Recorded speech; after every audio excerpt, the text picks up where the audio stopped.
piece of advice with that thing is practice with it before you get in a tree if you're going to use it.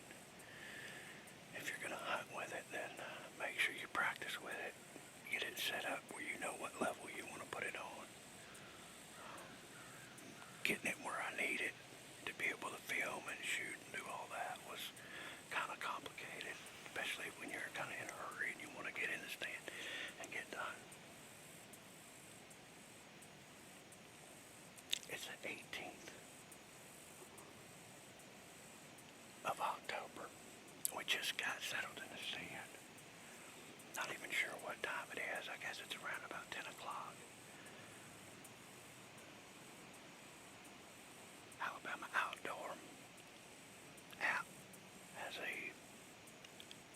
thing on there that tells you the feeding times for the deer. According to that thing, feeding times for the deer today is between 12:30 and 2:30. We wanted to get in here a little early because we knew we would have a little bit to set up and stuff. We're setting over a feeder, really a lot closer than I thought we were. But the idea, hopefully, is to catch them coming to the feeder.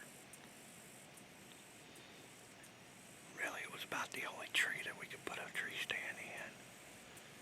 So, hopefully we'll see them and get them before they get to the feeder. It's windy. Wind's blowing over my right shoulder, back across to my left. We're thinking a deer are going to come out from my right side, so that's perfect. And now actually it feels like the wind is blowing from my left shoulder over to my right shoulder, so we checked the hunt stand app, and that's what the hunt stand app said. It's the first evening we've gotten to hunt. Like I said, it's the 18th of October. Deer season in Alabama opened up on the 15th. So we had to work. Or I had to work. But we're here. We're hunting. That's what matters. Maybe we'll see something. Now,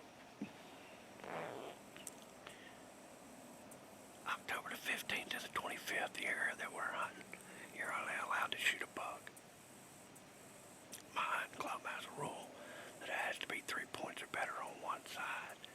So we're looking for a 4-point or better, but it has to have 3 points on one side. So I'm looking to put some meat in the freezer this evening.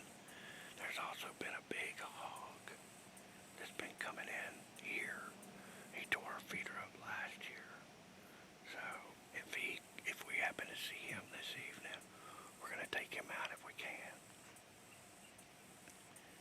Again, I'm kind of sitting right on top of the feeder. It's really a lot closer than I wanted to be. But it was the only viable tree stand that was within bow range of this feeder.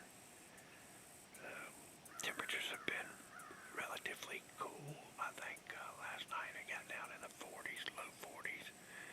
So they should be moving, hopefully coming to this feeder. I don't see any corn on the ground. I don't know if deer have been coming in here or if the deer have been coming in here and knocking it on the ground and the turkey's picking it up or the dog's picking it up. So we'll just have to see what comes in. We're hunting over a millet. They got millet planted out in this field, so they haven't cut it yet. So it's still standing. I don't know. I'll have to do a little more research, but I think deer eat millet. If you guys know, give me a comment. Let me know in the comment section that yes, they do, or no, they don't eat millet.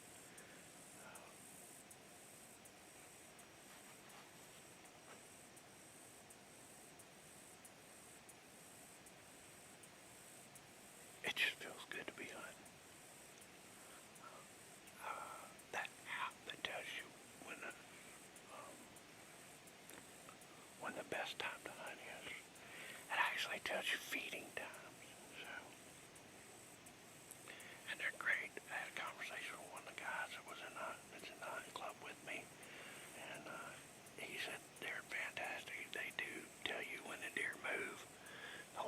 guess nobody's developed an app to tell you when they move. I mean, not when they move, I'm sorry. Nobody's developed an app to tell you where they move. So, I may be sitting in this stand and not see nothing, and a guy 200 yards from me kill a big buck. That's just the way it goes. That's just what I call it hunting and not killing. You know, I've said before, and I'll say it again, if it was easy, everybody would do it. But we're in here for whatever time it may be, and we're going to sit till about 3 o'clock. And I don't know, we may not see nothing, then again we may shoot a big pig, and then again we may shoot a big buck. Just never know.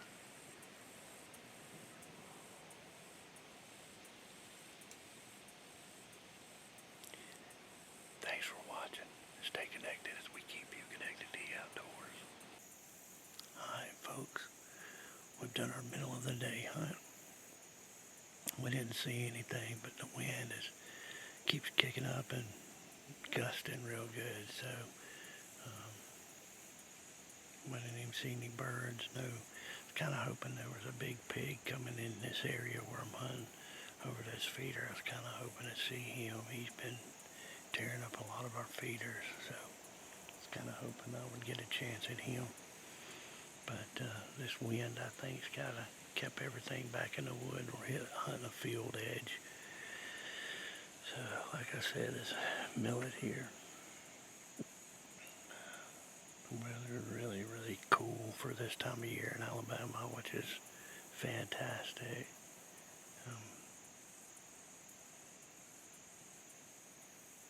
But I'm sticking to the moon phase. I'm staying with it. I'm staying with the hunting the moon phase. Now, that moon phase tells you when they're feeding, but it doesn't tell you where they're feeding. So, I think if anybody ever came up with a way to figure out how to tell where the deer are feeding, they'd be a millionaire. But, till they do, we'll just have to take it one hunt at a time.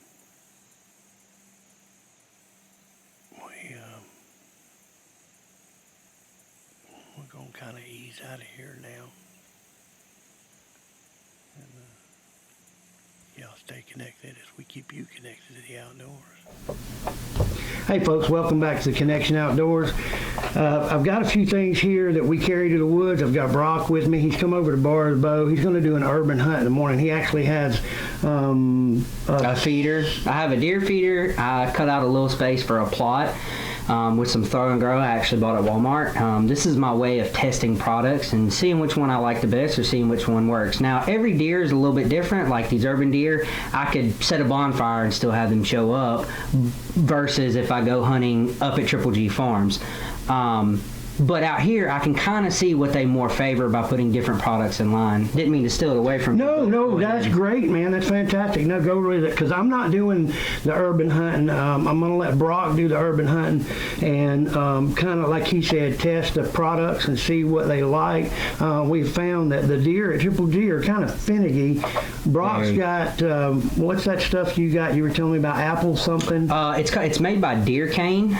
Really big fan of it. Works fantastic for the deer that I have in the urban setting. Anything appley they really love. I have noticed that these deer really love appley. I mean, I can cut up an apple and throw out there, they love it. I can take apple corn, which they sell at local Walmart too, for $5.98 a bag. So, you know, if you want to get into hunting and everybody's telling you, oh, it's super expensive, that's just not completely true. I mean, it costs me, no, it doesn't have to be. Now, I mean, Walmart sells a $160 bow that you can set up if you want to get into it. So it's not something that has to be super expensive.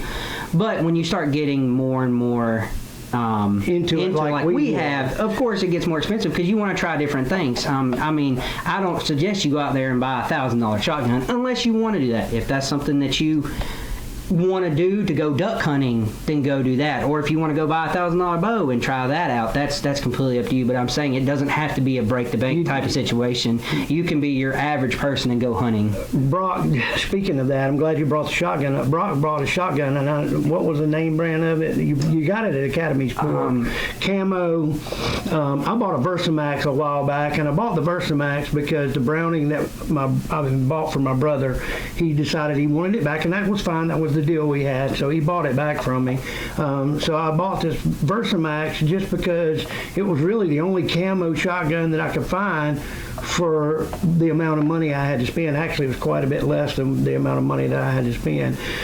But I was saying that I had these two shotguns in here. Brock wanted me to take it to the farm just to kind of test it out, see what I thought about it. Now, I paid $835 for that Versamax. Brock, I think you're $432. $432 out the door after taxes. That's both prices out the door. And I literally got up to the farm, up to Triple G. I shot Brock's shotgun, and I went through just slowly. And then I went through it fast. I mean, and I went high brass, low brass, cheap, expensive. I shot them all. And once I got done shooting, I started looking at the shotgun. I had thought I accidentally picked up my Versamax. So there's a $435 shotgun, in my opinion, shoots as well as that $835 Versamax. And y'all let us know in the comments if you want me to do a review on it, or Dad to do a review, or just anybody part of Triple G or the connection to do a review on it. We can actually put a video out, but y'all let us know in the comments if that's something you want to see, if you want to see more reviews in the future or something along that lines. We can definitely put that out there for sure. Yeah, and if they want a review on that shotgun, I want you to do that. If that's okay. For sure. You know a little bit more about that shotgun. Yeah. You did Brock's kind of like, I guess he kind of got it from me doing his homework. So when he starts looking at something, he researches it and researches it and researches it. But getting back to what we hunt with now, Brock hunts with a Parker bow. He's killed, I know, at least one deer with that Parker bow. That's the one last year I shot. In the same urban setting. I shot one. She was a little bit smaller though, but it was about a 65, right? 70 pound-ish. I'd say about 65. Maybe we weighed it, I think it was 72 pounds. Yeah, 72 pounds. So not huge, but a good, for a first time bow hunter and actually harvesting an animal, it was a very good animal in my opinion. And actually, if I'm not mistaken, that was Brock's first bow. It was my very first one. Well, it's the first time I've ever been bow hunting, if you remember correctly. And too, when you're doing that urban setting hunting like that, you want to kind of keep that herd thin. Brock was telling me about the 6-point that he had. It had good body mass and it had good antler width and growth, but the antlers were real skinny. And of course, as you've seen from previous videos, we've ran into that at Triple G, and what that is a lack of protein. Those deer aren't getting enough protein to get those antlers as big as they should be. So he's got 2 6-points, a spike, a little tiny button buck. Yeah, I think he's just small. He's tiny, and I don't even know if it's a button buck, but all of our bucks are still kind of bachelored up and running together. So it's kind of just my intuition tells me that it's a button buck or a buck of some type. Well, from our knowledge of hunting, like I told you, this is maybe I didn't say it. This is my 40th deer season deer hunting. So I've been deer hunting since I was 17. I'm now 57, so this will be my 40th deer season. Brock is 26. This will be his 21st deer season because I started taking him deer hunting when he was about 5 or 6 years old. Now, of course, he wasn't shooting any deer, but he actually took his first deer at 12 years old. No, 13, right? No, it was 12. It was 12. Yeah. So he took his first deer ever at 12 years old, and then took his first deer by himself at 13. So he's got quite a bit of knowledge and experience in deer hunting. But I wanted to go over a little bit. Like I said, I'm shooting a Bear trimmer. It's a 2015 Bear trimmer. This is the bow that Brock's going to be borrowing. I've got a Trophy Ridge sight that I shoot on it and a Whisker Biscuit that I shoot with it. Now, True Cam is the thumb release that I have started using. I love this release. When you self-film, when you self-film, I've noticed that when I used to use a wrist release working the camera, I'd get a lot of clanking and banging and stuff. With this release, I can set it on the D-loop and hang the bow and I'm done. I can work the camera as I'm grabbing the bow, so it minimizes my movement and not so much movement, so that when I do get ready to shoot, all I have to do is grab and pull. So I really like this. I bought this one, and then on eBay, I think, I found the older version of this, and I bought it as a backup. I learned a long time ago, when you're bow hunting, if you're going to have a release of any kind, always have that backup in your backpack. Yes. I let one go all the way to the ground, and I had to get down and go get it because it was the only one I had with me. And always try to make sure you oil your releases and take care of them, because that is a very vital part of your hunting setup, in my personal opinion, because you can be drawing the bow back, and let's say for some reason that thing could just slip off if it's not taken care of properly. So always oil it, take care of it, watch it, make sure it doesn't get rusty, things of that nature. Just kind of like everything you do with hunting, just make sure you take care of it so it lasts and it works properly. It goes the same way with guns or arrows or just kind of anything that you're going to use for hunting that you're going to depend on a lot. Make sure that you take care of it. That way you don't have any mishaps or misfires or, God forbid anything bad happen. Well, and Brock is absolutely positively correct. If you take care of your equipment will take care of you. That's old military saying. Well, and I've had that Parker bow. I got it from Grandpa. I've had that same Parker bow. You got that Parker bow from me. From you? Okay. And I bought it from Jason. And the thing about it is Parker bow is no longer in business. And the only reason that Brock is using my bow versus that Parker bow in the morning, I got to get it restringed. And I've been on storm, and I've been very busy, so I've not had a chance to. So Brock hasn't had a chance to take his bow in, which I mean, don't get me wrong. I hope he does shoot a deer and draw some blood with that bow. But I've shot a spike with it when he was hunting with me. Yep. And then now he's shot but that Parker bow has lasted as long as it's lasted. I think it's like an 03 or 04. Yeah, I thought it was a little bit older than that, to be honest with you, because I thought you bought it and my four-wheeler that I bought from you around the same time. May have. I know. It's old bow. I know but it's a great bow. I mean, the cams are in great shape. The only thing that I do every year, and that's just, I like to do it, is I try to replace the strings every year, but that's my personal preference. Now, strings, depending on the use, can go, 2 or 3 years? Well, they say you need to replace them every 2 years, is what I've been told. Yeah. But again, that Parker bow, he shot a deer with it last year. That's the original string that was on it. Yes. However, like Brock previously said, we take care of them. The strings get waxed. They go in cams cases. Get old. We put them in cases. We keep them wiped down. I have a cover for my bow that I keep on the bow. I picked it up at Walmart way after deer season, like in March, for $10. So, and it's been great. I can carry it to the woods, and it keeps my cams covered. So, talking about arrows. Now, me and Brock both shoot Black Eagle Outlaw arrows. Right now, we're both shooting a Muzzy broadhead, 3-blade Muzzy broadheads. They're just tried and true, and Brock will tell you I'm kind of one of those guys that if it ain't broke, don't fix it. So if these Muzzies are doing the job, Brock shoots Muzzies also, and they've already put a deer on the ground, and my Muzzy has put a deer on the ground. So if it ain't broke, don't fix it. And it works for us. It's what we like. We're not a huge fan of mechanicals. We're not saying they work great. I have seen cases where mechanicals will do the job just as good, if not better, but we just prefer the fixed blades. That is just our preference. That doesn't have to be yours, or we're telling you that's what you need to go buy. We're just saying what we prefer and what we use as in most of our kits. And our kits are almost identical set up. I think there's a couple little few difference, but as far as like the main pieces and working parts of it, we use the exact same thing, exact same Yeah, and like I said, this is what we carry to the woods. We're not suggesting that you have to carry this or you're not going to be successful if you don't carry this. We're suggesting what works for us. We're just telling you what works for us. One of the things that I have found that works fantastic, and it's this field spray by Dead Down Wind. I have just witnessed time after time after time after time this stuff working, and it works great. So I've got a small bottle here, I've got a bigger bottle in there, and I got the little packs for concentrate. But that Dead Down Wind stuff, that stays in my backpack. One of the other things that me and Brock both use, and you cannot go to the woods, Not in South Alabama without it. South Alabama without a thermocell.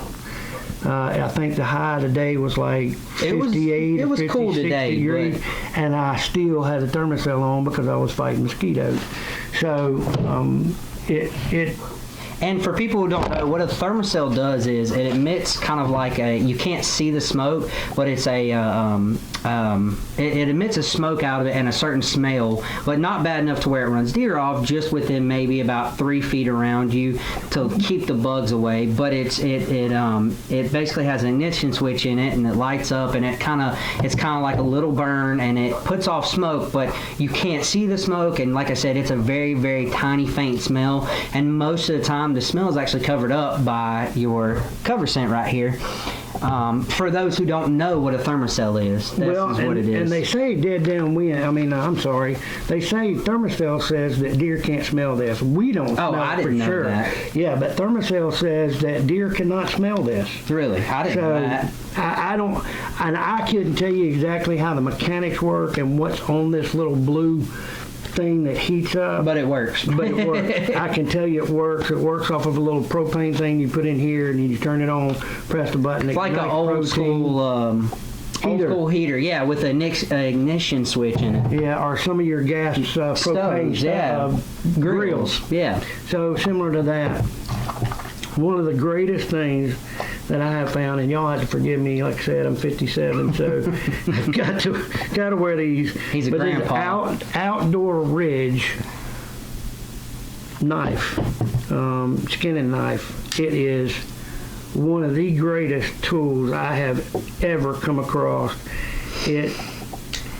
This right here, me and Brock are very scared every year if we don't use this, if we use something else to skin a deer out, worried about when you go up, hitting those guts. Everybody does. This right here, there's no way you're going to cut into those guts.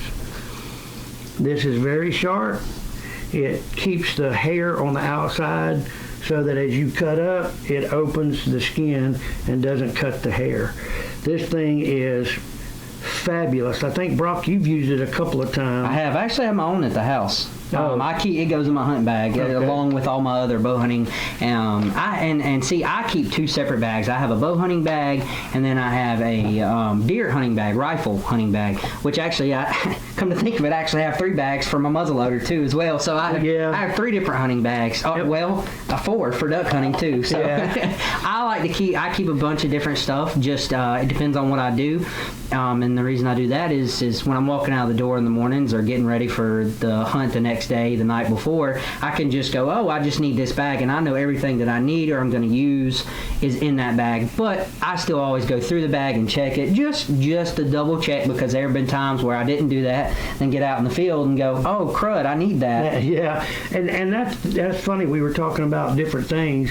And like Brock said, our setup is almost exactly the same, except I'm a little different than Brock. Brock has the 4 different bags, which to me is a great idea. Me, I just change up. When bow season's over with, put my muzzleloader stuff in the same backpack. When muzzleloader season's over, I put my rifle stuff in that same backpack. So I just change my stuff out. Some of the stuff that I carry to the woods for bow season is going to go with me all the way to the end of deer season. Yeah. Brock likes to set up those different bags so that, hey, buddy calls and says, hey, let's go hunting.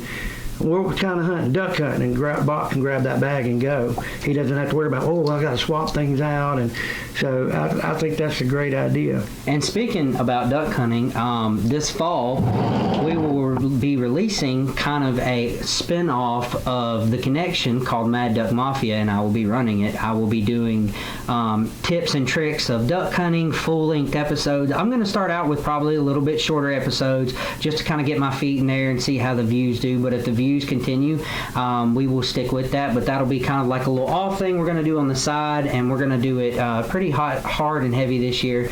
So y'all be on the lookout somewhere near duck season, which is around November, for Mad Duck Mafia coming out. I'll be dropping the first few videos on The Connection Outdoors. Yes. And then as we see how well those videos do, we will create a new YouTube channel with Mad Duck Mafia. So, getting back to some of the other stuff we use. So, rangefinder. Now, that's something to me that's very, very, very, very, very important when you want to make an ethical shot on an animal. You want to make sure that you know the range, and you want to make sure that you make that ethical shot. I have shot at deer, thank goodness didn't hit them, thinking that the deer were 200 yards away, and when I got the rangefinder and went back, come to find out, I think it was 340 something yards. So rangefinder is very important. Also, if you're hunting with someone, you don't want to go, hey, that's 400 pencils away.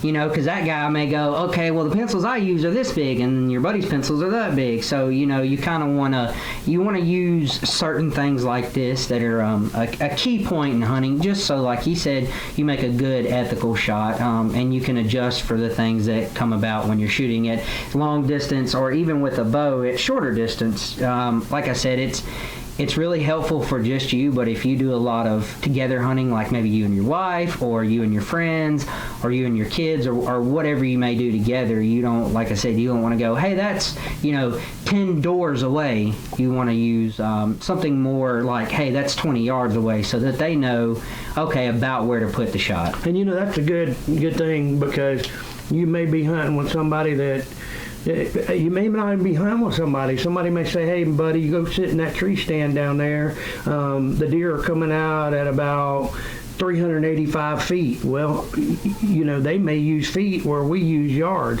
Or the deer are coming out anywhere between 200 feet or 200 yards and 500 yards. Well, you get an idea of exactly what the 200-yard mark is and the 500-yard mark is, and you work your way in between the two. We both use halos. We like the halos. They're not as Brock put it, break the bank halo. So they're really good rangefinder. I think they have a yardage. I want to say this one is 500 yards. I think Brock's is 1,000. Yeah, mine's a little bit more. Mine's a little bit further, not much more, like he said. I know that's 500 more yards. Mine's a little more in depth. He's getting old, so his eyesight's a little worse, so he doesn't take as far shots as I do. Now, I'm not taking no 1,000-yard shot. By no means am I doing that, but I'm still more apt to shoot, 250, 350 plus, as long as I have, this rangefinder and feel comfortable with it. And knowing the weapon, too. Yeah, and a perfect example, knowing the weapon. To me, that's one of the more important things you need to know is know what you're shooting, know how well you can shoot it. There's nothing wrong with being a bad shot. You can always get better. That's a very, very easy learnable skill. It is a very easy learnable skill. It's also a very forgettable skill, too. You need to just stay in practice. Even if it's going out every once in a while and shooting somewhere and just staying in rhythm with it within that muscle memory, because believe it or not, you can actually be the best shot in the world, but you can that's a perishable skill. Yeah, perishable skill. It's very easy to unlearn it, basically. Yeah, so, and that was one of the things that me and Brock do every year is whatever it be, whether it be our bows or muzzleloaders or rifles, we always check them every year. We always make sure they're still zeroed. We always make sure that we still know how to operate the vehicle. I mean, the vehicle. I mean, the weapon. The weapon. We go into, like Brock was talking about, I'm getting older. Things, I clean my rifle at the end of deer season, put it up, and I don't ever touch it again. Where was the safety? Because, So you and it don't, you can forget that stuff. You can, because you've handled a different weapon, you can, that safety's not there. Learning the action, learning the weapon, learning how the weapon works, and then keeping that knowledge before deer season, before you go out, testing that knowledge and making sure you know it. That's also a safety thing. That's a very good thing to have. I've been hunting with guys that were self-proclaimed expert hunters and then get in the woods and fiddle with their weapon because they don't know their weapon. So, that's very important. One of the things, I'm not sure what, I think Brock has Nikon binoculars. I do. I use Nikon. All mine are. So Brock uses Nikon. I'm a Leopold fan. Now, I would have never bought Leopold binoculars because they're a little expensive. These are Alpine HDs, but I got these for a Christmas present for Miss Rowe. So I love these. Binoculars are crucial, majorly crucial. If you're really trying to get your herd up and going and get some big bucks in your herd, these are a no way going to the woods without them kind of thing. Last year, I think y'all saw the video where the doe come out and naked eye, first doe by itself. Oh, that's a good doe, I'm going to shoot it. I'll pick up these binoculars, look at it, come to find out, oh, well, that's not as big a doe as I thought. So we're going to let her walk. And we did. We let her walk. So binoculars are a big, important thing for hunting. I don't know so much about duck hunting. Do y'all use a lot of binoculars in duck hunting? Not really. And I will say there are some guys that I know that can get out there and there could be a little dot about 500 yards away and they can go, yep, that's a woody. Me personally, I am not that. I've been duck hunting for a while now, but I'm nowhere near that way, nor will I tell you that I know for sure. Usually I don't know until they either start committing or do a flyby. A lot of times you can tell by a flyby. Woodies are very fast, teal are very fast. Your mallards are kind of slower and louder, things of that nature. I mean, you can use binoculars, but a lot of the times duck hunting is such a quick thing that by the time you see them, you're trying to get them to commit. And usually a lot of times everything is in season around each other. You just have to know your limits and, be very selective with your shot. The same thing goes with deer hunting.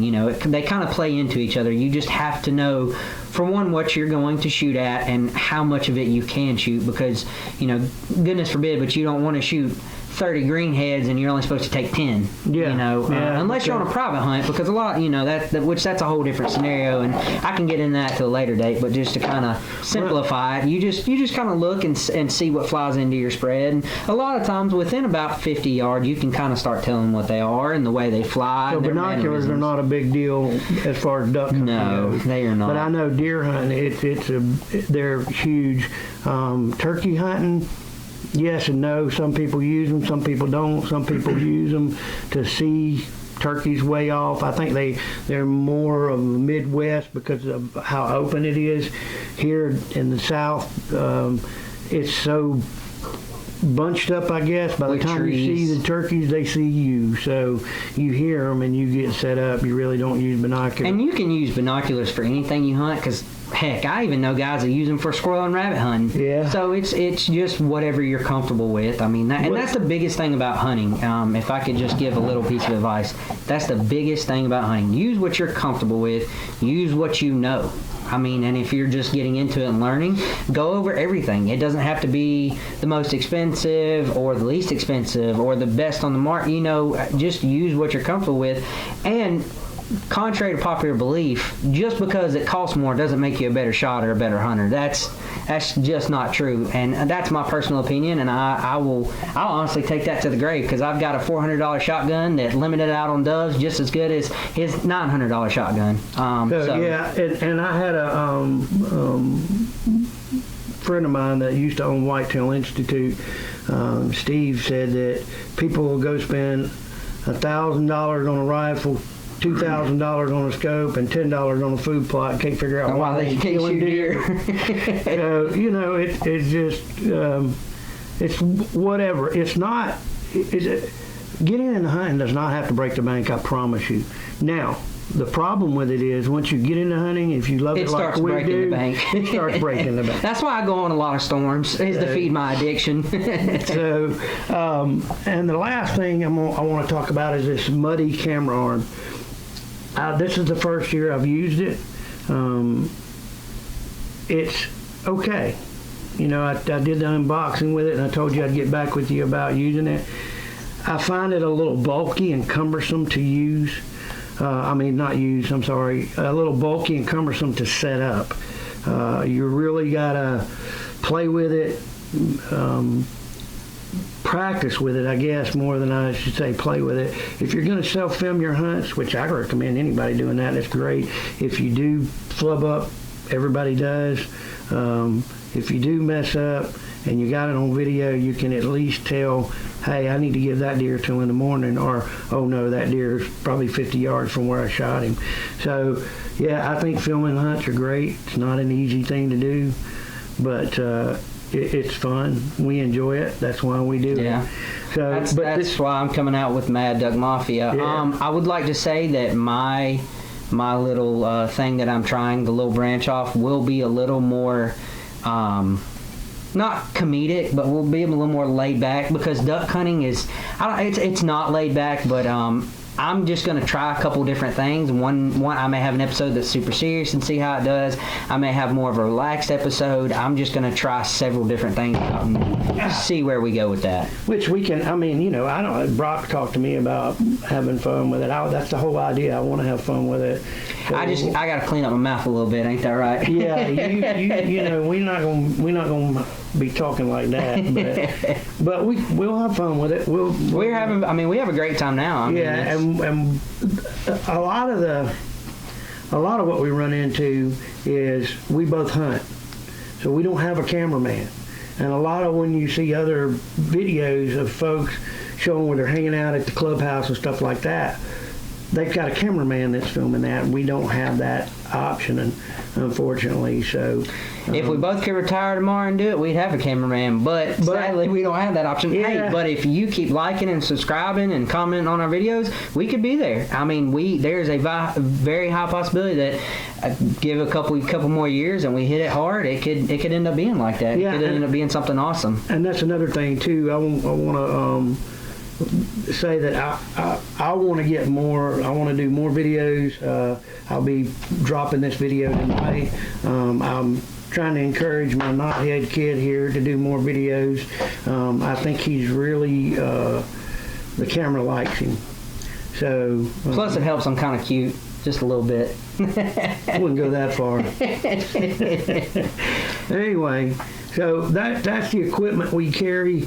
Or bow hunting, that's pretty much what you see, what I showed you. It's pretty much what Brock carries, except for the name brand bow and the muddy camera arm. He uses a Realtree camera arm. Yes, I use a Realtree. I'm a very big Realtree guy. And if y'all have any suggestions of things that you'd like to see us try, I would be definitely put it in the comments, because we'll give anything a shot. I don't care if you're from Ohio or New York or Canada or anywhere. If you have something you want to see us try just to see how we like it, we'll definitely try it out. But I will say we are going to be completely honest. Yeah, that's the one thing. And it don't matter if Mossy Oak sent us 500 things tomorrow. We're honest, because we've had a few folks that talked to us about sponsorship. Moultrie sent me a few trail cameras and wanted to know what I thought about them, and I let them know that, hey, I'm going to be honest. If I don't like them, I'm going to tell folks I don't like them. And they said, well, that's what we want. When I talked to Steve Scott when he owned Whitetail Institute, I told him, I said, the reason that I use that seed is because it works. I've tried a lot of different seed. That seed works. That seed brings the deer in. That seed is it lay dormant 1 year for, let's see, we planted in October. It was late December, after Christmas, before we got our first, or right before Christmas, I'm sorry, before we got our first rain. those fields, that seed laid there. When we got that first rain and a couple of days, 3 or 4 days of rain, it grew. It came up. The deer came in and ate it. I've got trail camera picture after trail camera picture of deer coming in and eating in the green field and not even going to the corn when it's cold. So that stuff works. That's why I use it. What you see here, what we've told you about this evening, it works. That's why we use it. If it don't work, we're not going to use it. Now, I've tried some stuff called nut grub. We've got a video on the channel of this nut grub, and I had a guy out of Minnesota, I believe it was. Don't quote me, but wherever he was from, he put that stuff out, and the deer killed it. I put the stuff out, and there were deer tracks in it. They didn't touch it. They didn't care for it. So nut grub didn't work for us. That's not saying that it may work great for you. But if you've got something like Brock said that you want us to try, put it in the comments. We'll try it. Whether it be deer hunting, duck hunting, turkey hunting, whatever it may be, let us know. We'll try it. He's the turkey hunter. I'm not much of a turkey hunter. I don't like the heat at all. That's why I'm a bigger duck hunter than anything. I like breaking that ice off the pond in 20-degree weather, but that's just me. So turkey hunting wise, you get a hold of this man. Duck hunting and deer hunting, I'll give him a hand with that. But or even any kind of hunting, anything out there. Brock's going to be our duck hunting guy with the Mad Duck Mafia. I'm going to stay with the Connection Outdoors, and you'll still see us together. He'll come on my channel, or I'll go on his channel. I mean, and there'll be a lot of times you'll see us a lot together, because I mean, we really hunt more together than we do separate. So you'll see us a lot together. This isn't us like parting ways or nothing. No, not any stretch of the imagination. No, this is just us. This is a, like Brock said, I think you called it a spin-off of the Connection Outdoors. It's kind of a spin-off episode. We were kind of trying to do something like that with Brock being our duck guy and Lane being our turkey guy, but Lane's got a job in North Alabama, so he's had to kind of bow out of the Connection Outdoors. So I'll be doing the turkey hunting this year, and Brock's going to be doing our duck hunting this year, and then we're going to do a spinoff of the Connection Outdoors with Mad Duck Mafia. Like I said, the first 3 or 4 videos of that we're going to put on the Connection Outdoors. If they do well, then we'll create a new channel. It'll be Brock's channel, and it'll be Mad Duck Mafia. I think it'll do well. I think there's not a lot of duck hunting videos out there just because it's hard to do. Especially by yourself. And a lot of my hunting is by myself, mainly. And before y'all go thinking, it's not because I don't have people I can hunt with. It's just I like hunting by myself, whether it's duck hunting, deer hunting, or anything. I've always preferred it, and I prefer it now. And you may even catch my wife on a couple episodes if I can ever get on camera. But we'll see. Like I said, I hunt with her a lot because she's a lot of fun to hunt with. I'd love to see her on camera. She's a beautiful young lady, so it'd be great to see her on camera. I kind of giggle because of the duck hunting. Part of the problem again goes back to that cameraman thing. It's hard to do duck hunting videos self-filming because it's almost impossible. We have a Tacticam that we share, so once duck season comes in, the Tacticam will go to Brock because I'll be running a regular camera. So, and when we do find a cameraman, 90% of the time, the cameraman gets into the hunting so much that he leaves us and goes hunting for himself. That has been our major problem, because we've taken people who have never really liked hunting, or they've never hunted. Yeah, and then they go with us a couple times. They're like, can I try hunting? And then we let them try. Next thing we know, hey man, I can't be your cameraman this weekend. I'm going hunting. Yeah, so we lose a cameraman. Yeah. So I think I'm going to try to find a PETA person that likes the video, right? I don't know. I was just kidding about that, but it's hard for us to find somebody to video, because the majority of the people that come out and video with us wind up hunting. That, and we can't pay them.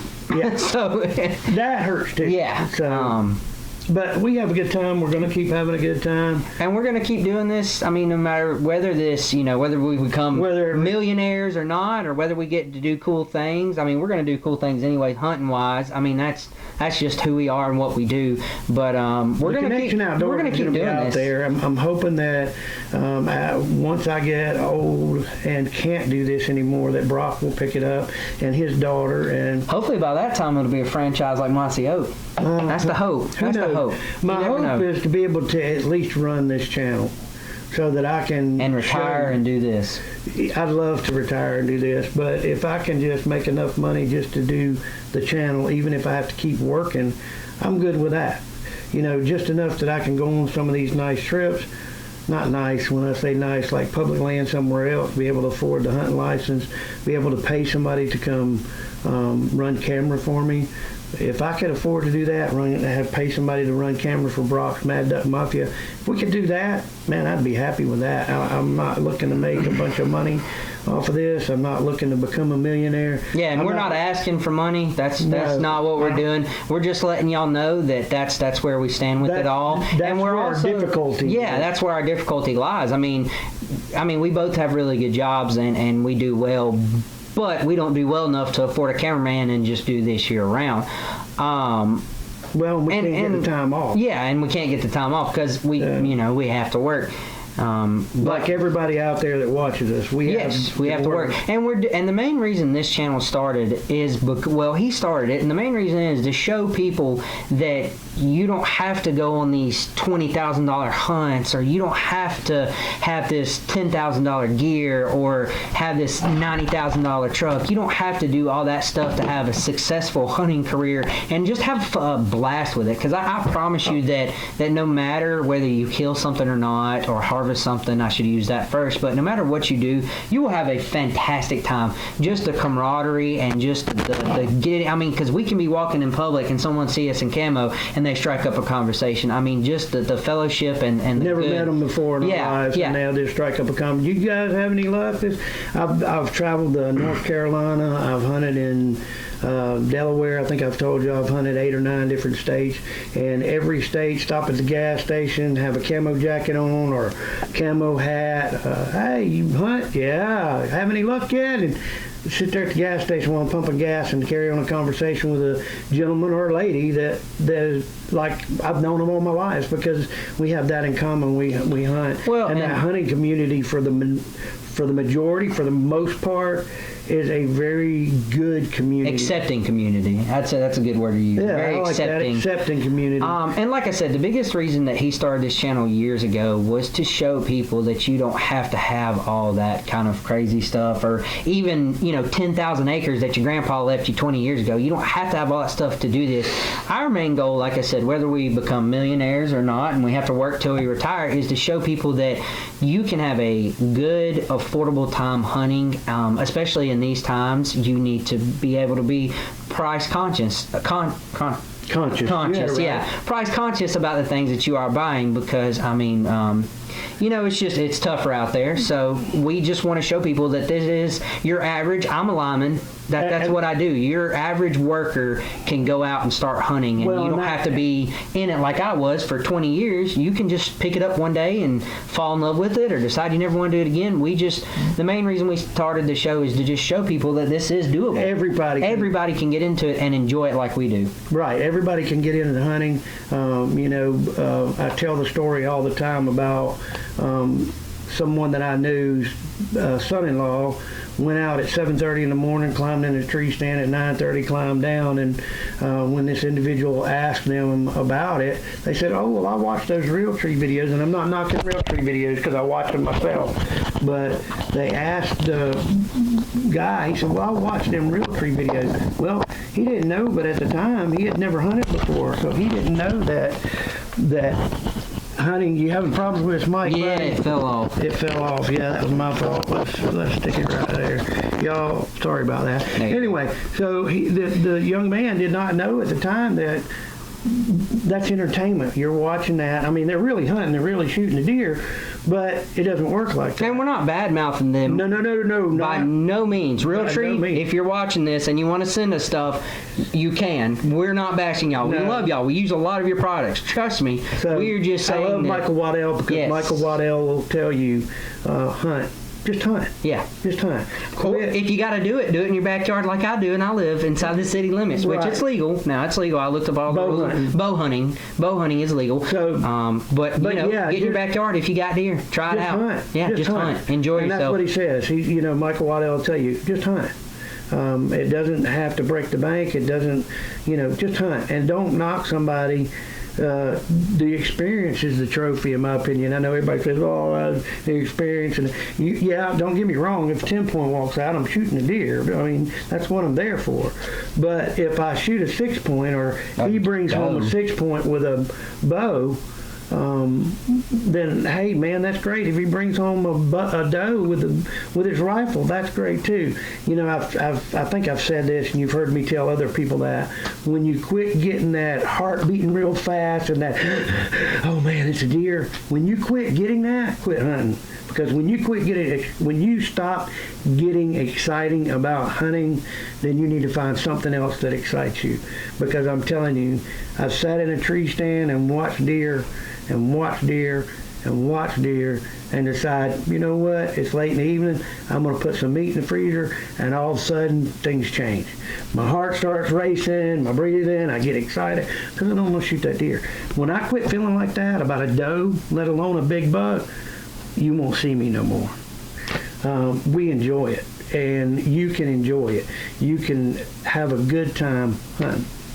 Also, too, want to touch on this. Let us know if you two, or if y'all would like to see us do a podcast or not. I'm kind of surprising this with him, but I just first heard about it. This is first he's hearing about it, and I'm kind of throwing it out there. If y'all would like to see us do a podcast, not no hours or nothing like that, but like 10, 15-minute little just stretches we can upload to YouTube every now and again when we both have off. Maybe like, let's plan it for Sundays every time and just throw something out there to kind of keep everything fresh. Let us know in the comments if y'all would like to see that, or we may even go ahead and do that. I'm sorry, I didn't mean no, you're okay. What would be kind of cool is to get Lane in that, being that Lane has a degree in land management. I don't know exactly. I don't want to misquote. Yeah, but he has a degree that has to do with. Well, let me say this. He's managing 12,000 acres near Tuscaloosa, Alabama.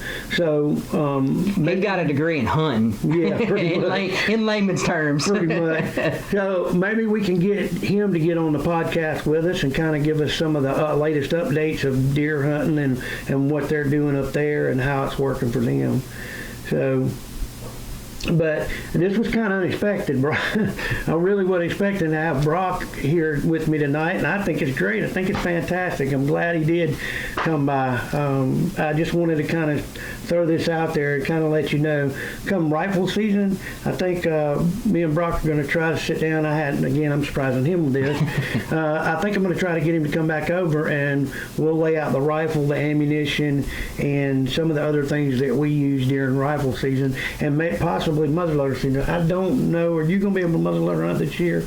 I don't know. It depends on. I'm not trying to be funny, but it depends on what these storms and stuff like that do. If they start slowing down, then yeah. But if they don't, that's the price I pay to hunt. Right. So I've got 2 days that I'll be able to muzzleloader hunt. We'll hunt. I'm going to be hunting River Ridge muzzleloader hunting those 2 days.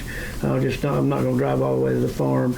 And then I think me and Miss Rowe are going to get up Saturday morning of opening day of rifle season, and we'll head to the Triple G then. We'll be back that Tuesday, and then I think me and Brock are working on a duck hunt. Yes. Got to see what the season is. I'm not sure what the season is. That's Brock. He's going to look at that for us.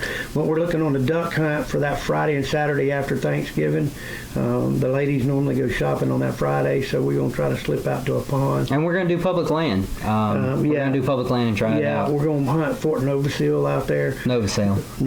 Yeah, Novosel. Whatever the name Old is. Fort Rooker. How about that? Yeah. We're going to hunt there. So Brock's going to look into it and see what the regulations are and stuff. So we've got that planned. and then December I've got a deer hunting trip back to Triple G. And I don't want to say I do definitely, but I may actually have a bow hunting trip. Don't know for sure yet. Up in Ohio with a friend of mine. That'd be nice. With a friend of mine that I used to work with. He actually moved back home to Ohio, and I'm gonna try to see if I can't maybe set something up there. He mentioned something to it, and I'm gonna try to invite him down so y'all may get to see him on the show. And my son-in-law, Andrew, his brother-in-law, has got some relatives out in Wyoming. I think we're going to try to set that up for next year, though. Yeah, so we can get time off and things of that nature. we got it kind of wrapped up this year. I'm not sure if we're going to do any more. I think mainly just River Ridge and Triple G this year. We've both been very busy with work this year and everything like that. He's lost. My mother passed in May, so we've been busy with that, and it's kind of been hard to get anything planned for this year. So we're working on stuff for next year. So hopefully you'll see us in a lot different places next year. Unfortunately, River Ridge and Triple G is going to be about it for this year. But look, and possibly Fort Rooker. But look, tell your friends about us. Even if you make fun of us, Hey, look, we're here to have a good time. Yeah, if you see us on the street and be like, ha ha ha, hey, that's fine too, because I know you watch the show. Yeah, if you want to tell your friends about us, y'all sit around a big bonfire and watch us on the TV and make fun of us. Y'all, if that's what y'all want to do on a Friday night, that's perfectly fine with me. But y'all just watch a couple us. of our first, if you subscribe to the channel, and you can go in and watch some of the original episodes. You can see when I look like a 12-year-old. You will laugh. Yes, I promise you. You will laugh. You will laugh. That was funny, and we're getting better. I did not want, and Brock kind of tried.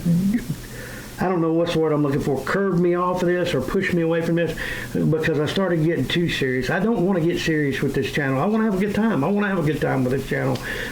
It's kind of hard to do, but Brock's going to help me with it. And I don't mean it's hard to do for me. It's just without a cameraman like we were talking about before. So, but I think what we're going to try to do too this year is if Brock can get some time off and we can get to the farm together, we're going to swap up working the camera. So we'll hunt the same stand, but one evening he may run the camera, the next morning I may run the camera. So we're going to kind of swap off with that too. And if we can get that accomplished, I think we'll do one duck hunting trip and shoot a couple of ducks, and then that evening I may run the camera for Brock for his Mad Duck Mafia, and then the next day or two run the camera for him. So but we're diving off into new stuff. We're trying new stuff all the time, and we just want to have a good time.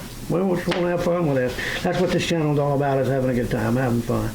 So, like I said, if your Friday nights consist of hanging out and making fun of us, by all means, go ahead, because we do it enough ourselves. I promise you that. And we're gonna but we love it. We love it. We want you to, we want you to comment. We want you to like. We want you to watch the episodes.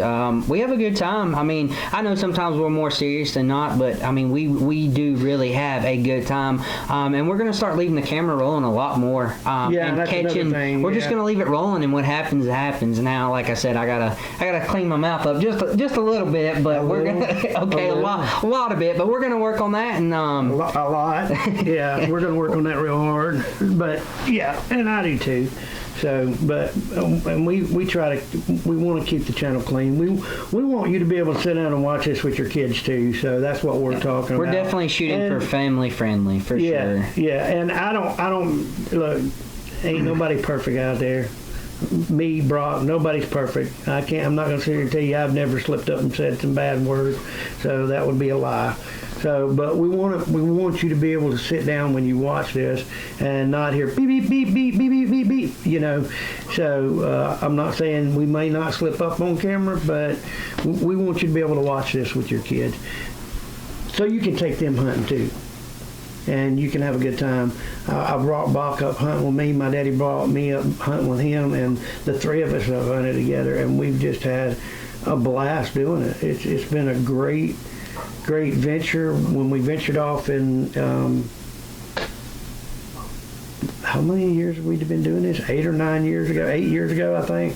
When we ventured off about 8 years ago into this, it was meant for us to have fun with. It was just added that much more of difficulty to it. So, yeah, but we want to have a good time with it, and we plan on it.